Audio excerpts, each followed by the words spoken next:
Welcome to mainstream with Harpreet Singh Toor ਮੇਰੇ ਵੱਲੋਂ ਆਪ ਸਭ ਨੂੰ ਪਿਆਰ ਭਰੀ ਸਤਿ ਸ੍ਰੀ ਅਕਾਲ, ਨਮਸਕਾਰ, ਆਦਾਬ and ਸ਼ਲੋਮ. First of all, there are few things which I'm going to be the way I am, very blunt, very straight. But make sure that you see my email hstour@gmail.com. Please share your thoughts, your views, and everything. Let us be frank, okay? We are in this country. I always talk about the value of freedom of speech, freedom of expression, freedom of traveling, freedom of religion. That freedom cannot be selective. You cannot be from one faith and assume that we have the freedom and then target the other faith. Doesn't matter what your differences are or whatever the issues are back home, whichever country you come from. That should not be the reason.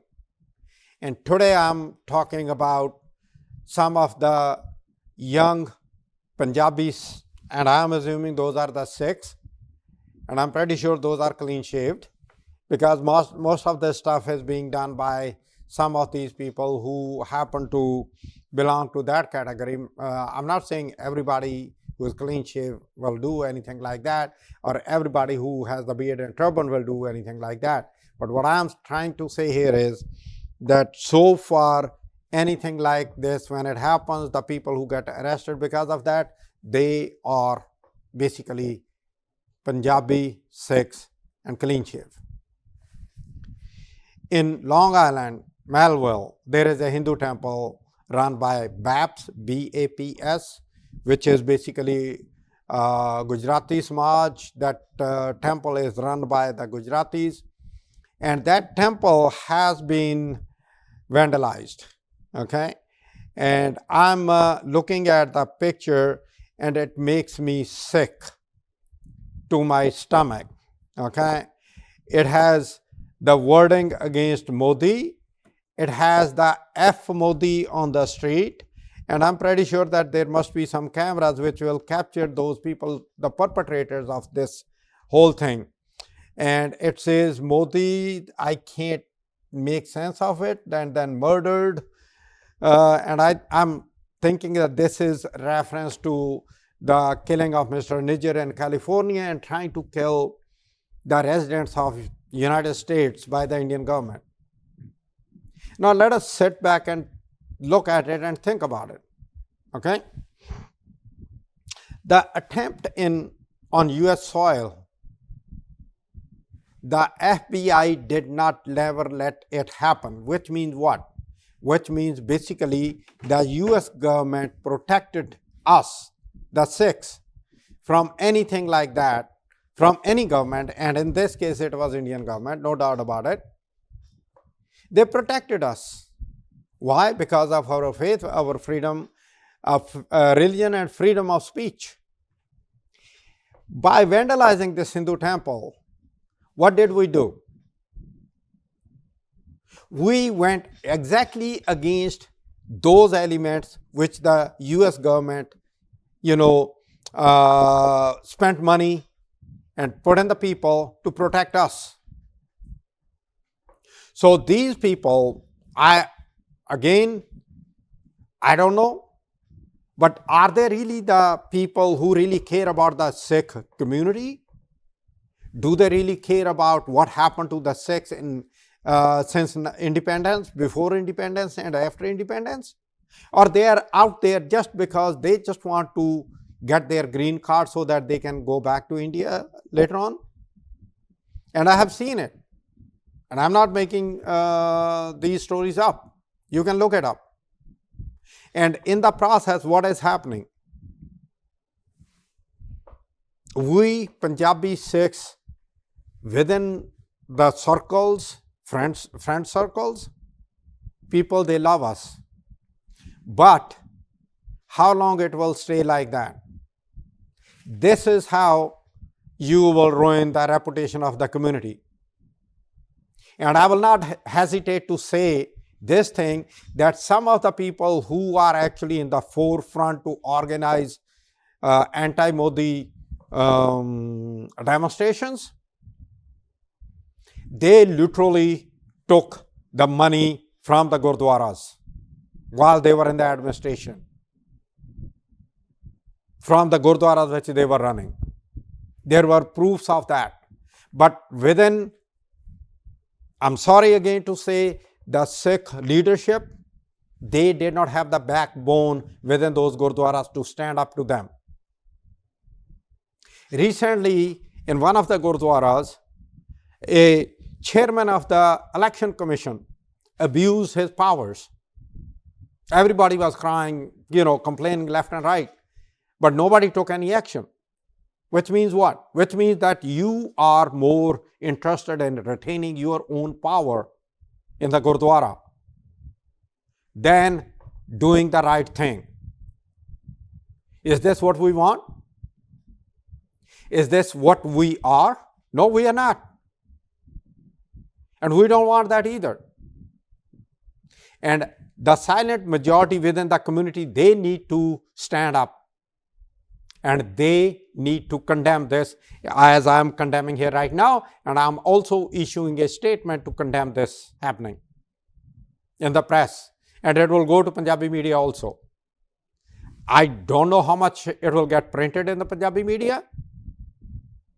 But for me, a press release is going to go out for that. Because I don't want to be part of that street where people don't respect their own faith. Our faith, Guru Nanak traveled so much from Guru Nanak to Guru Gobind Singh Ji, protected everybody, talked about the rights, the human rights, talked about the freedom of religion, talked about equality, talked about the equality of the races, talked about the equality of the male-female. And what we are doing here? Literally, we are destroying the fundamentals of the Sikh faith. In Sikh faith, we are told if you do not respect the other faith, you cannot respect your own faith. And this is an example where we are showing literally that we even don't know how to respect our own faith. And that is why they went all the way there in Melville and they did it, which is a shame to, those people who did it, and it brings shame to the community also. How do you think that those congressmen and local elected officials who were there to talk about anti-hate, they are going to look at those who did it? Just tell me. Like I mentioned, I have my email, hstour@gmail.com. Send me the message. Let me hear out what you have to say. And I'm going to post this thing also on my Facebook, because this is something which is not acceptable at all, no ifs and buts, and it should not be. And those people who are encouraging it, they should be ashamed of it also. This is ridiculous. This is ridiculous. It has really made me sick to my stomach. You can see from my tone that I'm really mad. I'm frustrated with these people. I'm mad that what they did was stupid, unacceptable to everybody. And this takes me back to, after 9/11. We are still in that month. It is not even a week yet about 9/11. After 9/11, the Sikhs were the target because of our parents. Okay? And the government here, they protected us. There were straw incidences where the cops did not really protect you, but then go forward on Wisconsin shooting in 2012. What happened? Officer Murphy took 16 bullets on his body, 16, 1-6, to protect us. 6 people died in that Gurdwara. And the then President Obama, actually declared half-mast flag on White House for 6 days because 6 people died inside the place of worship who were the Sikhs. Have we learned any lessons from that? By looking at this, I don't think so. We did so much after 9/11 for the communities who needed everybody. Even though we were getting attacked, we were still out there helping. And over here, because of injustice, which is back home, which I accept, I always talk about it. But no, this is not acceptable. Desegregating a place of worship of other faith, doesn't matter what. And in this case, it is a Hindu Gujarati temple run by BAPS, B-A-P-S.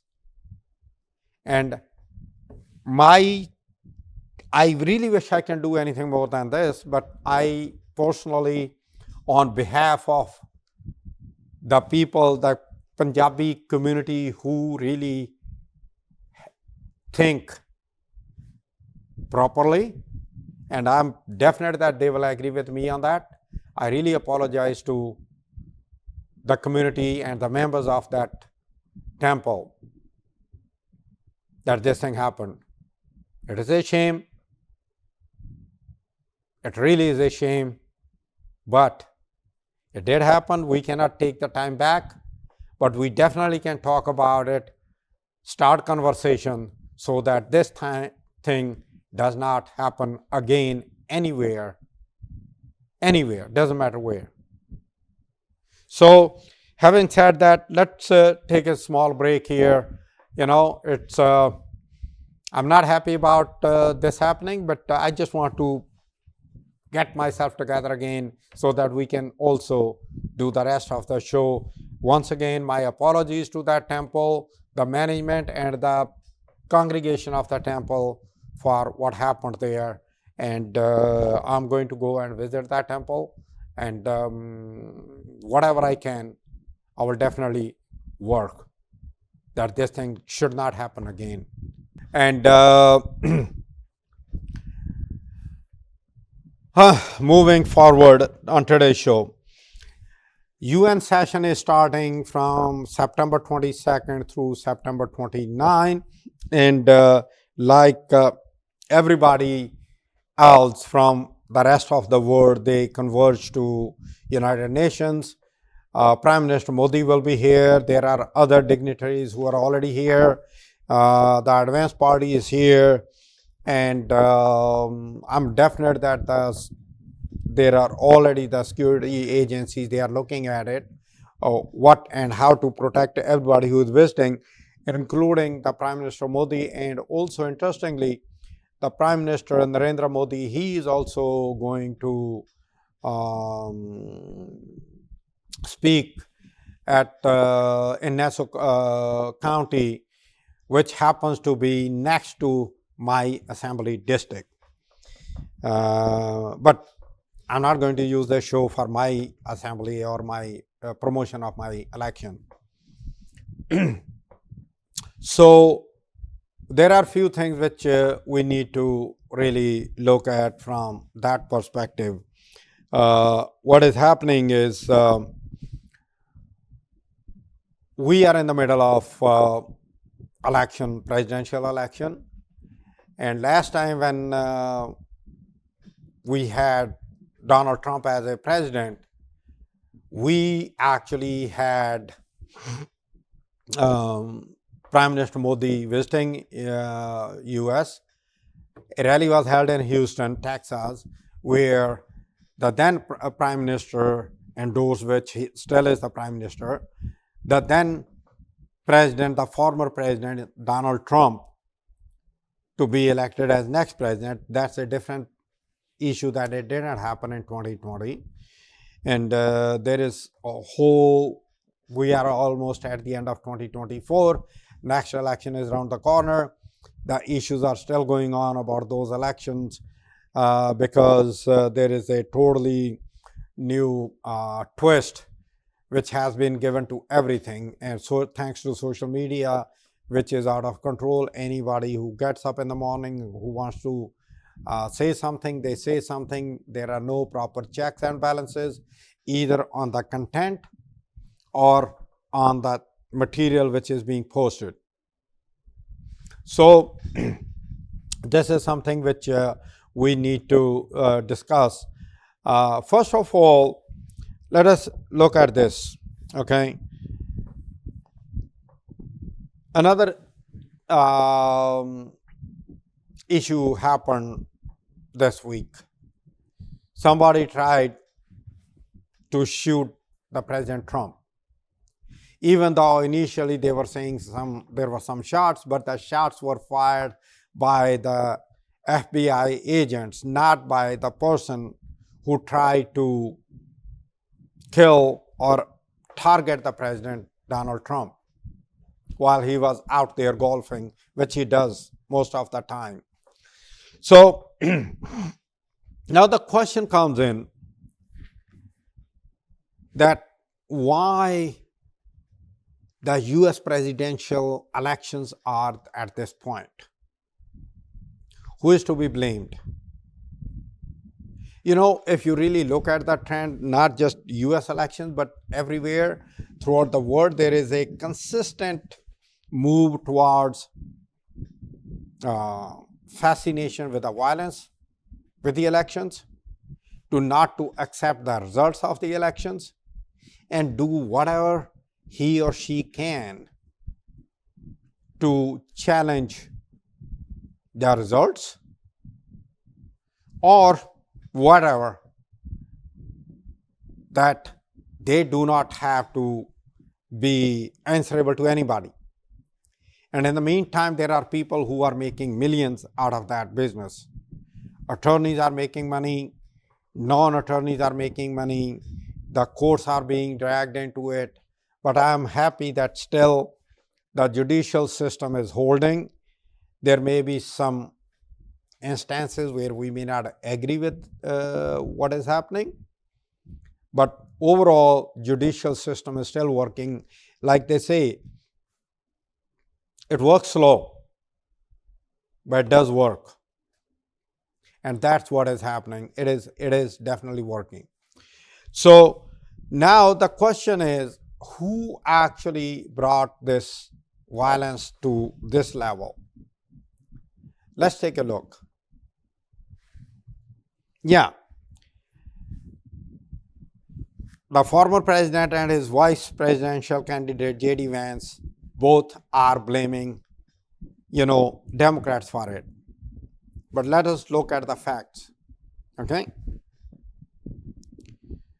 The only thing which Joe Biden, the president, is saying is that democracy is in danger and we need to do everything to save it.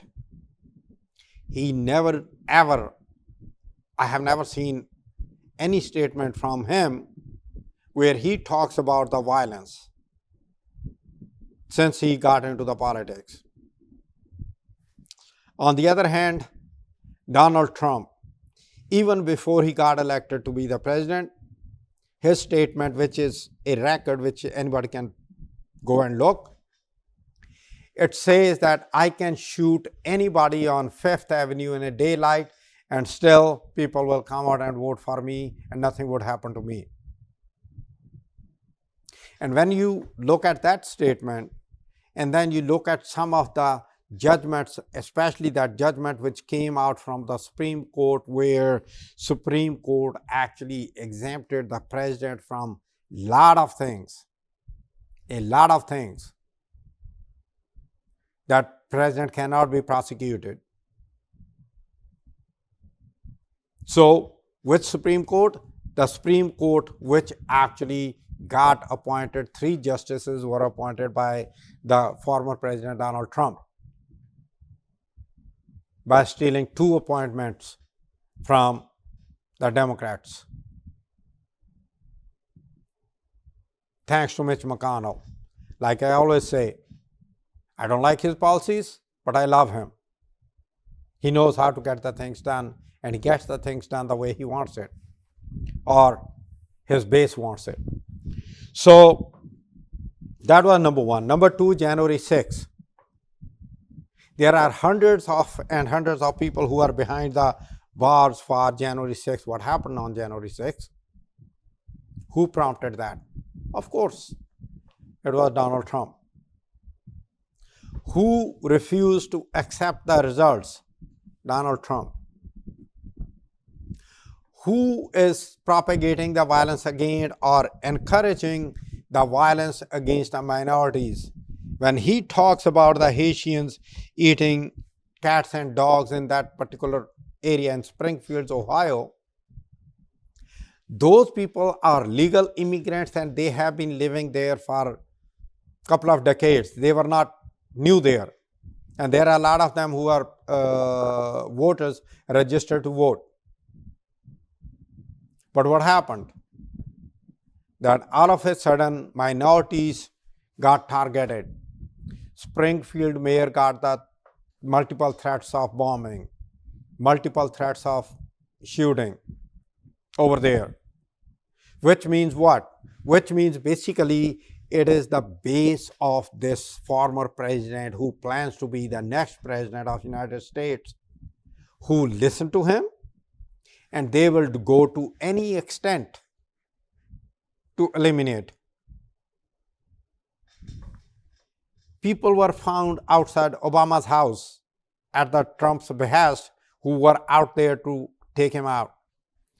People were found to go and attack where former President Donald Trump said that babies' blood is being, the people in that bar are drinking the blood of the babies. And that bar, actually the people over there, they support Hillary Clinton. Which means what? Which means basically he directly encourages his people to go out and violently do whatever they want to do. When in Virginia, those, Ku Klux Klan people, they were doing that demonstration. There was a car run over also. There were things. And when he was asked, he said, well, there were nice people in the crowd also. How a person can be nice if he's out there to commit a violent act? I don't know. I don't get it. Maybe I'm not smart enough. Or it is something which we need to find out the ways how to tone down. J.D. Vance, on the one hand, he talks about cat ladies. On the other hand, he said he will tone down the,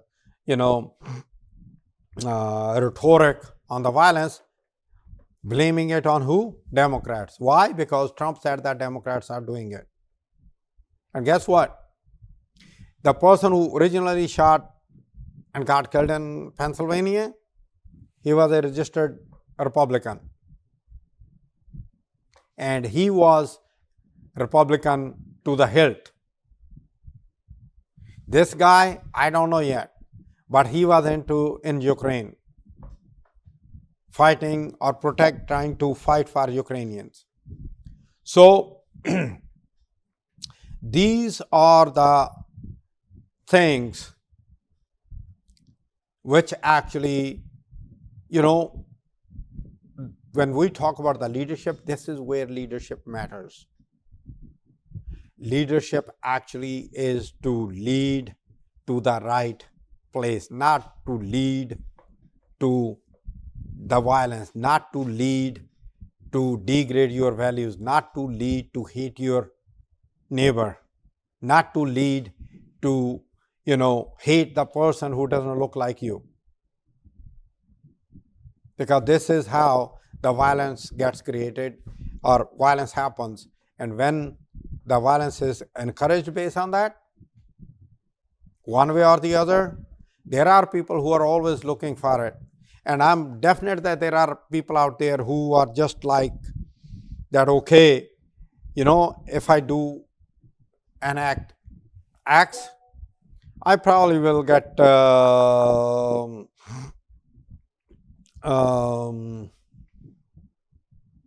what do you call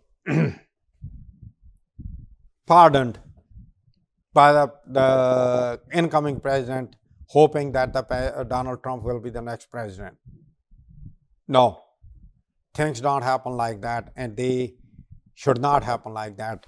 This is a law-abiding country based on the Constitution, which respects every religion, which promotes peace, prosperity based on faith and equality. This is interesting that a lot of things are happening in Lebanon. A lot of devices, message devices, they exploded. A couple of people died.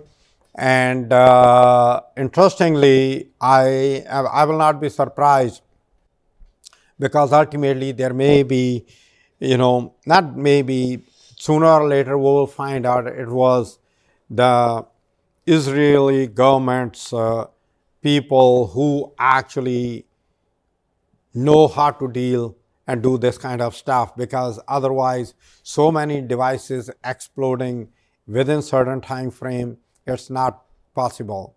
And just to make those devices the way they were made, and then shipping it out, selling them or distributing them so that they can target the hierarchy of Hezbollah.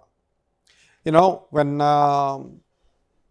you look at some of the assassination attempts, when Donald Trump ordered the assassination of Quds commander of Iran, he should have expected sooner or later Iran will do something. This is something where I still am trying to come to the grips with certain facts. Yeah, I love this country. America is a great country, no doubt about it. The opportunities, equality, and rights, and the protection to you based on your faith is so much in this country. Okay? The other countries, they are actually trying to catch up with it, whether they can really match with this thing the way US is. And also the growth after the COVID, the number of jobs being created, got to look at it. And why it is happening? It is basically happening because of the immigrants.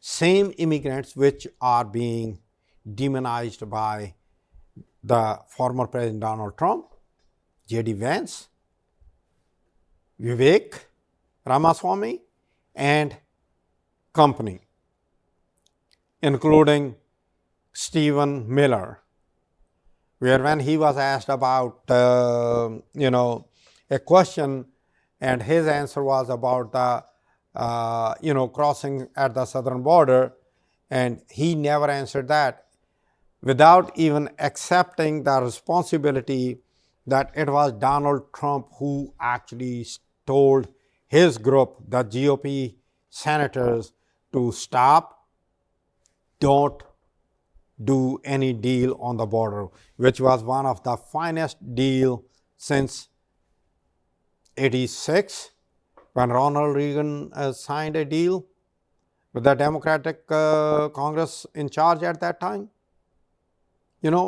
So now the question comes in when we look at that how this thing, this violence actually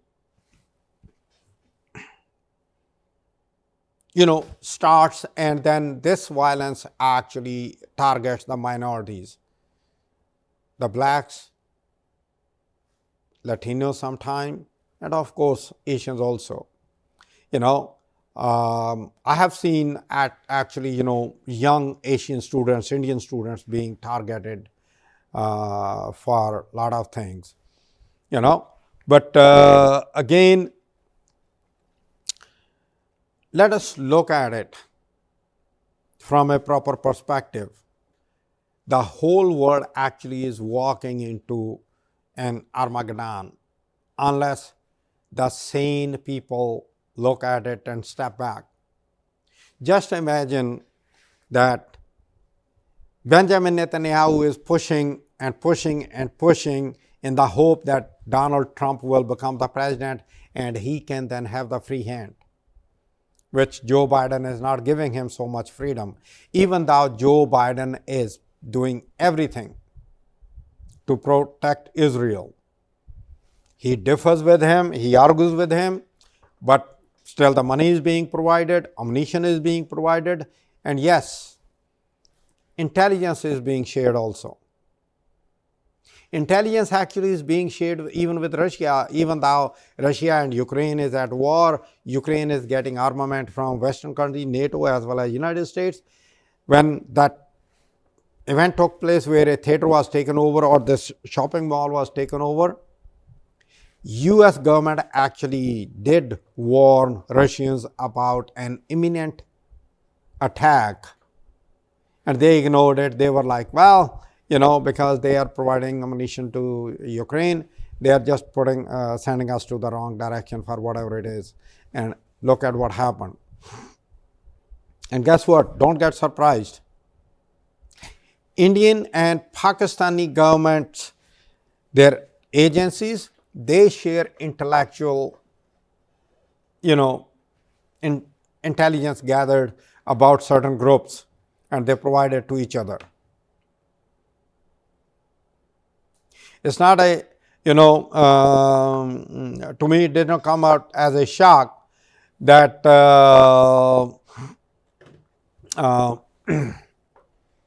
what happened was this gentleman, a Sikh, Jujharu like they call him, or we call within Sikh community, we call them. He was killed by one of the Indian agent, and nobody got arrested.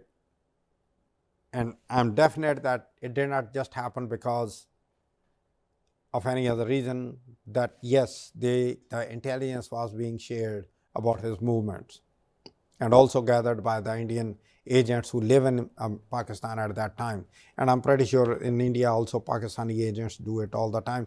They all do in every country. So that's why when you talk about it is not easy. It is not easy to fight a government. But at the same time, giving up is not the solution either. That is why the farmers' protest was one of the brightest moments for the Punjabis and the Sikhs in particular. I'm proud of that irrespective of so many tries by the government, the Indian government, to make it look like a terrorist movement, to make it look like those people, they are terrorists, that ultimately the people ended up realizing that no, they have genuine concern, genuine demands.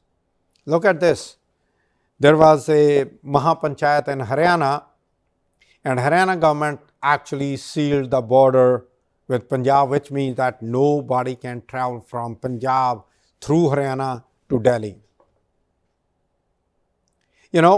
On the one hand, which really surprises me, because I know what I'm going to say now is going to be shocking, because I opened up the program about what happened here, and over here it may look like a contradictory thing, but it is not.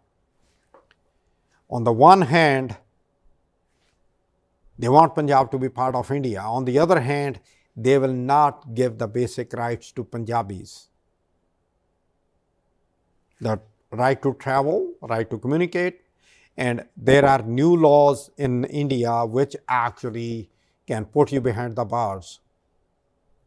Kejriwal came out finally, And because he could not perform his duties as the chief minister, he resigned. Whatever the politics may be behind it, but I got to appreciate that person. And I also got to appreciate the Supreme Court of India, which actually let him go. Manish Sisodia, close to a year and a half behind the bars before he came out. Not a single charge filed against him yet. He was behind the bars without any charges. An engineer who happens to be a Muslim from Jammu and Kashmir. Since 2019, he was being held behind the bars under one law or the other. Supreme Court released him finally last week or 2 weeks ago, giving him the equal rights under the Constitution. You know, on the one hand, we have this guy who claims to have 56-inch chest, beating it up that I'm the only one. To do what? To crush anybody who goes against what he says. I said it before, I'm going to say it again. Arundhati Roy, for what? For making a free speech, for talking about that if those people, they want their rights, they should be given their rights. At least let them have, where it is like, a ball, you go on pressing. At one instant, there will come a point where it will blast. And when it blasts, it's not a pretty scene. And this is what is happening. And I personally feel like that I'm afraid that the way the things are happening, we may end up having another kind of like killing spree like it happened at the time of the partition of India, which may not be and will not be a pretty scene for anybody.